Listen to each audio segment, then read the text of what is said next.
Hi, everyone. I'm Elizabeth Cantey, and this is another episode of Living Enlightened Every Day. Today, we're exploring how our thoughts create. How creative are we? Let's find out.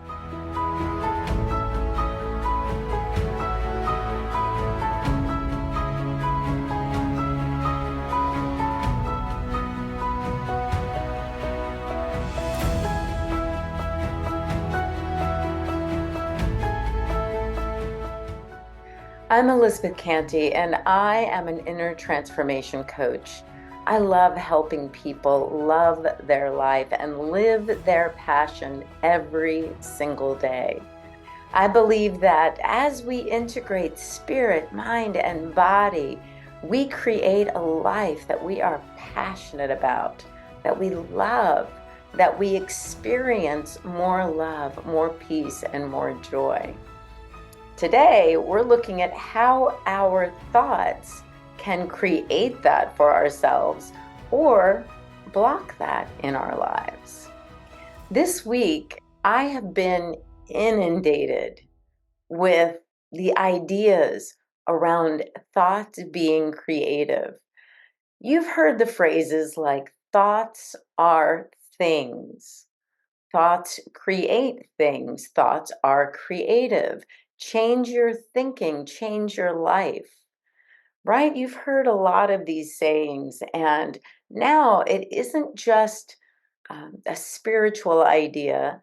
It's in psychology. We're recognizing that our thoughts can create moods, they can create emotions, they do create emotions. And those emotions can stay with us for a long time until they create a sense of a mood or a way of being. Our thoughts have created conditioned patterns in our life. And sometimes, as I pointed out last week, and I've pointed out before, that our thoughts become subconscious. When we're young, sometimes we bury the thoughts, the actual ideas. Those are kind of buried in the subconscious, but the activities or the mood or that feeling tone or the results of our thinking is still prevalent in our life. And it leads us to wonder, where did this come from? Why do I always experience turmoil in the workplace?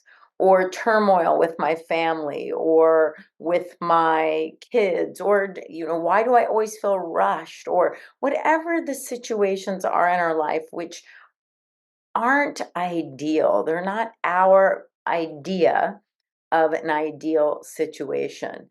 And so we're looking today at thoughts, how powerful our thinking is, and how powerful our thoughts are. So, chapter 7 of my book, Living Enlightened, The Joy of Integrating Spirit, Mind, and Body, chapter 7 is entitled Creation, Creating the Created.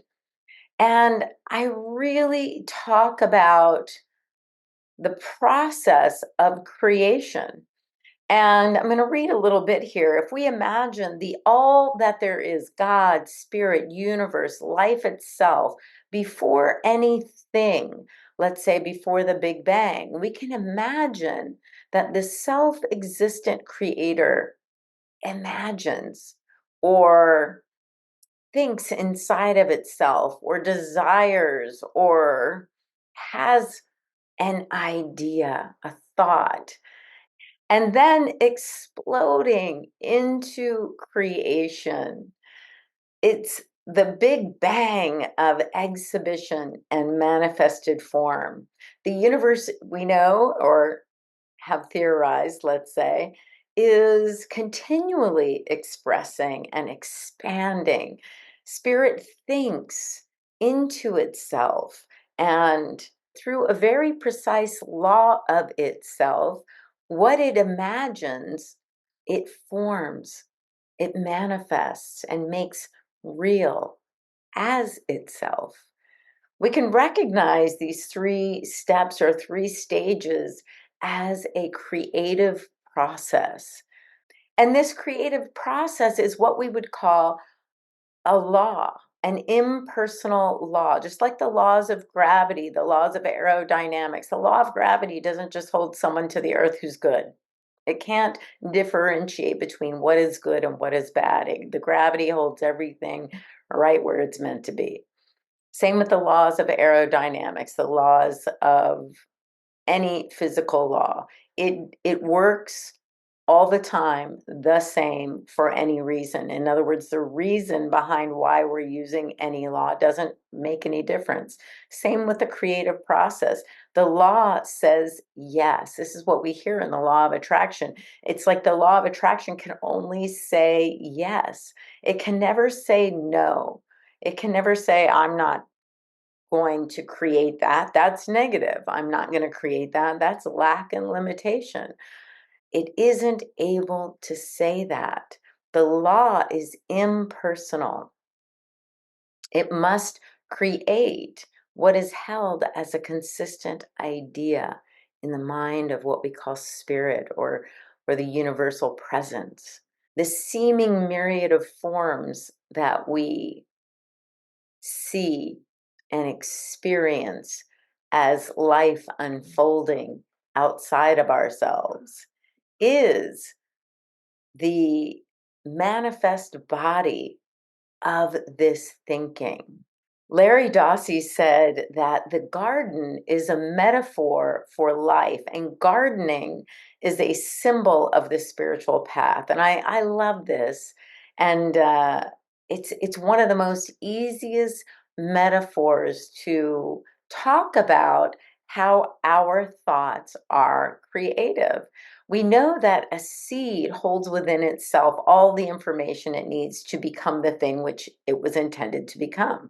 You know, an apple seed will, if planted and watered and has enough light and air and all those things, when it's planted in the soil, the creative medium, it will produce an apple tree seedling and then grows into a tree, which will produce more apples, more seeds, and so on. It will keep reproducing in its like form. An apple seed can never, once we plant it into the ground, we can't say, oh, I just wish that was an orange tree now. You know? It's not going to happen. As a gardener, we would have to dig up that apple seed and discard it or whatever we're going to do with it and replant or plant over an orange seed, right? If that's what we change our mind and want to experience. So the orange seed contains within it everything within it to become the orange tree. You know, an acorn will always produce an oak, and a watermelon will never produce strawberries. So a seed is the complete blueprint for everything it needs to become the thing which it is supposed to become. That's like our thoughts. Our thoughts are the blueprint. They are becoming what we are thinking. They become the reality that we are surrounding ourselves with. When we desire something to grow, let's go back to the garden metaphor, we plant it into this medium called the soil. It's the growing medium for plants, trees, bushes, all these things. Ralph Waldo Emerson said the creation of 1,000 forests is in one acorn. So we have the seed, the thought, the beginning. When spirit holds a thought, an idea within itself, that thought contains everything it needs in order to come to fruition as the thing. Held within our thought is everything the event needs to come into fruition. It's the blueprint. Our thought is the blueprint for what we get to experience. The thought itself is a complete event, even though it is not yet manifest in form. But like a seed, everything is poised and ready to spring forth from it. Our thoughts have the potential to create a forest, the forest that we dwell in. Does that make sense? It's helpful in this gardening metaphor to use the idea of this soil, this creative medium that we know will produce trees and bushes and fruits and vegetables from seeds. What is that? How do we envision that in this metaphor? And the soil is the law. It's like a creative medium. When we speak our word, there is something that acts on this word and creatively transforms a thought into something we experience. Something we experience either as an event, in a relationship, as a feeling or a mood. There is something that transpires as the thought transforms into a what we might call a thing. This is, the law of the mind. We might call it the law of cause and effect. The thought is going to create an effect, and it's a law just like all of our natural laws. It cannot change. There are no exceptions. It works the same every single time. This law of mind or spirit produces whatever is planted into it. It has to produce what's planted into it. It cannot think, this isn't a good thought. It can't speak back to us saying, hey, you might want to change that up because I'm about to produce some negative things in your life. I'm about to produce some lack and limitation. Sometimes we do hear that, but mostly it is just this silence that's accepting whatever it is we are putting into it. Why? Because that is how the universe is creating and creative. The law can't determine what's in the seed. We have already determined what's in the seed, or we want to look at it as the universal presence already determined what the universe is. I didn't create the universe with my thoughts, I can tell you that. But the universal presence created the universe and its laws and its beingness. And we are created in its image and likeness. We're told this in every single mystic tradition. And so we are creating in the same manner, the in its likeness. It means in the same manner. We use the same laws that spirit uses to create our lives, our good, our experiences. The law can only receive, nurture, and grow the idea that is put into it. We hear this a lot in, let's say, Abraham Hicks when they are talking, and it's about the universe can only respond in like, in kind to what it is given. What it is given is our thought. So then we have this idea of the plant, what becomes visible out of from our thought to this thing. And sometimes it takes a lot of time, and sometimes we're thinking of something, the phone rings, and there is that person or that situation or event that we were just thinking about. So it can be instantaneous, it can take a while. It again depends on the power, the purity, and the way we are using the law of mind or the law of cause and effect. So this plant, we'll use the idea of the plant as it starts emerging from the soil, from this medium of soil. If it's been watered, if it's been given the right environment. In other words, we're not turning around and digging it up every 5 minutes, and we're not throwing all these weeds and rocks all around it. If it is indeed planted correctly, we enjoy a beautiful garden, right? We plant the carrots and the vegetables and the orange tree and the asparagus, and everything, comes up and comes out in its right time, the way it was meant to. And that is also what happens with our thoughts. Everything that we can see in the world is an effect. It was first created as an idea and then made manifest in form. It's helpful to think of the world of effects as the second creation. The first creation was the thought itself. Everything in the world of form was first an idea, a choice, a desire. Everything in the world of form will shift, change, and grow.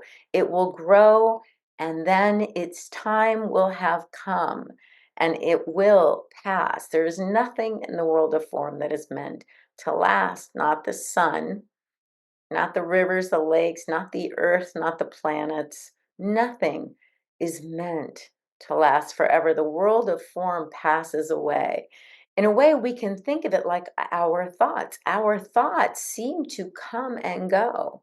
They come and go, they come and go. But some thoughts, we are told that we think 60, depends who you ask, 60 to 90 thoughts a day, but 90% of those thoughts are repetitive. So the thought may come and go, but it may come again and again and again and again.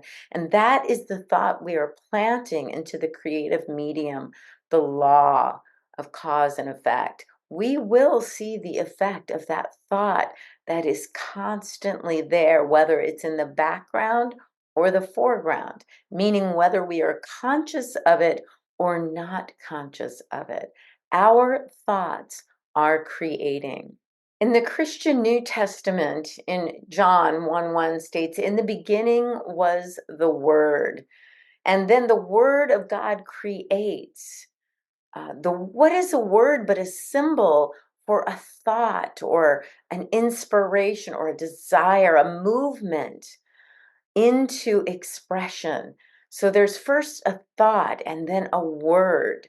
So even though we may have thoughts, most of us think in words. We can, somebody says, what were you thinking? We can tell them it's this and this and this. Those are symbols of our thoughts.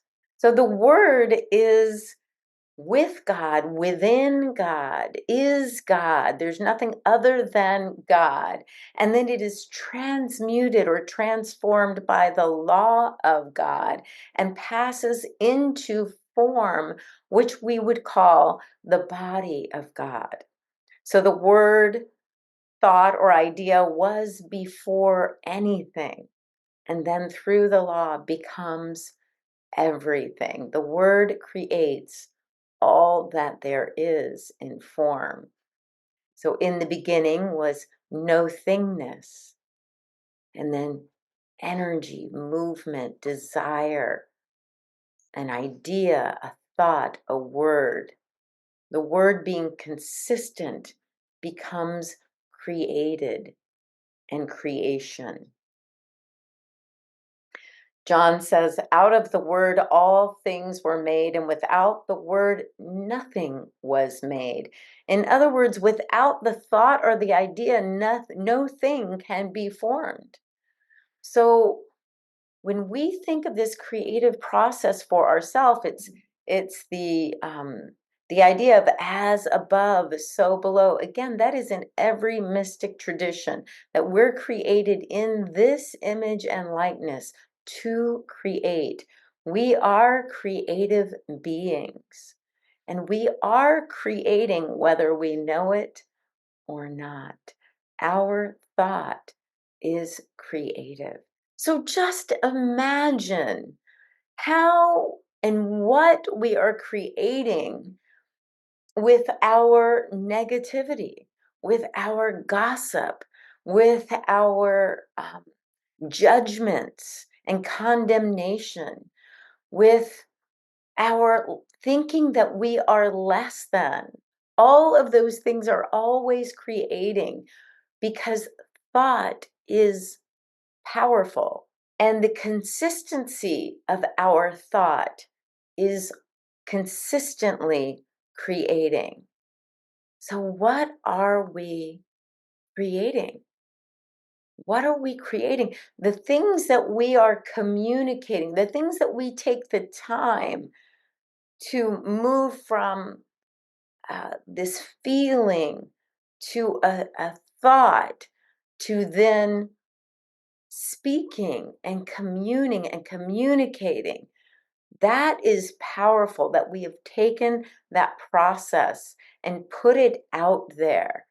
So when we do this in the form of negativity, of judgments or attachments, reactions, resistance, we are constantly creating that friction in our lives in any of those areas in which we're participating in judging or attaching or resisting or reacting.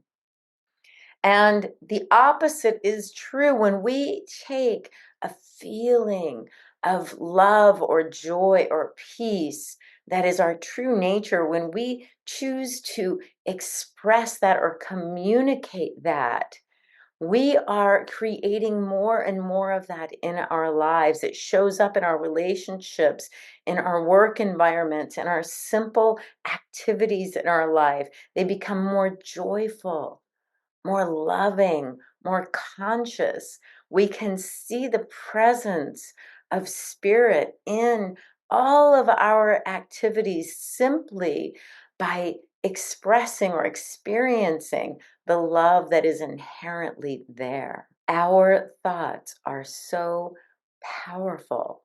Our communication is creating now, right now. This communication is creating and creative.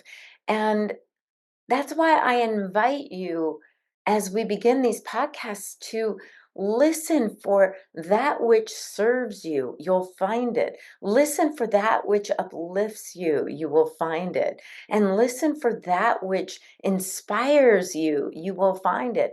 And if something doesn't resonate or doesn't feel good, you let it go. And it's gone. It doesn't even exist anymore. And that's such a wonderful feeling to know that as we commune together with like minds, we are creating, we are creative. And knowing that our thoughts are creative, do we have to monitor each and every thought all the time? Of course not. That would be so not productive. What we do instead is recognize that as our ego or as the finite mind is racing or running, as it is just going on and on, we don't have to monitor each and every thought. Instead, we can sink back into our true nature, our true self, who we are. And that is that open, expansive silence. It is ease and grace. It's always there. It is the peace that passes all understanding, and it's available right now. So when the mind is racing, we don't have to work hard to silence it. It's sort of like the committee in our head. It's like one over here telling the other one over there to be quiet. It's a little bit of ridiculousness. The mind will fade into its proper place, which is to be called on when we need it, when we want it, when we want its information and advice and its way of being. We call upon it. Ram Dass said the mind makes a beautiful servant, but a terrible master. What is the master? The master is our whole self, our natural state of being. It is naturally silent and quiet. That's why in my book I say meditation isn't something we do, it is who we are. Meditation is our natural self.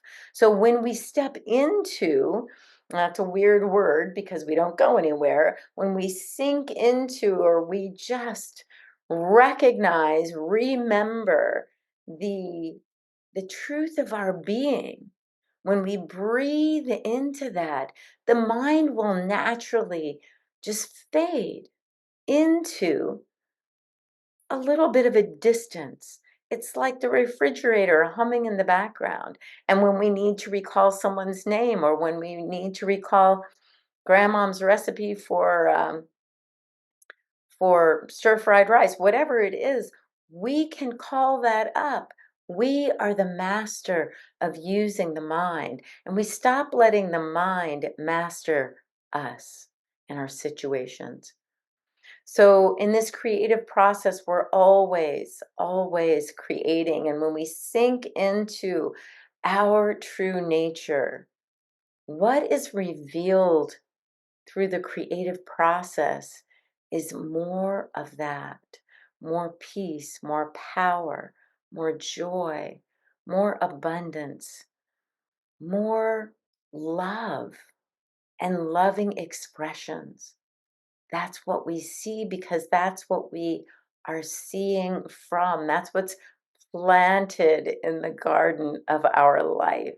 So I invite you this week to be aware of your power to create a beautiful life that you love and are passionate about, because it's so easy for us to see without judgment, without attachment, what isn't working in our lives. And instead of working hard and with determination and making anything happen, instead of doing that, we can relax back into being, back into ourself, and allow that to replant our garden in peace and love and joy and power and creativity. So I've just touched on this today, but I do explain it a lot in my book, Living Enlightened, The Joy of Integrating Spirit, Mind, and Body. And I invite you to check that out on Amazon. You can learn more at my website, elizabethcantey.com.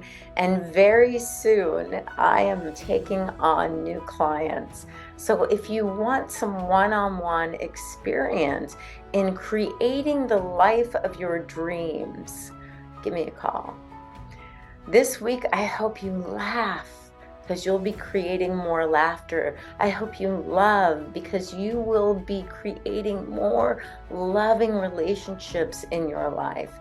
And I hope you live enlightened, which just is simply being who you are always born to be, the Spirit of God itself, right here, right now.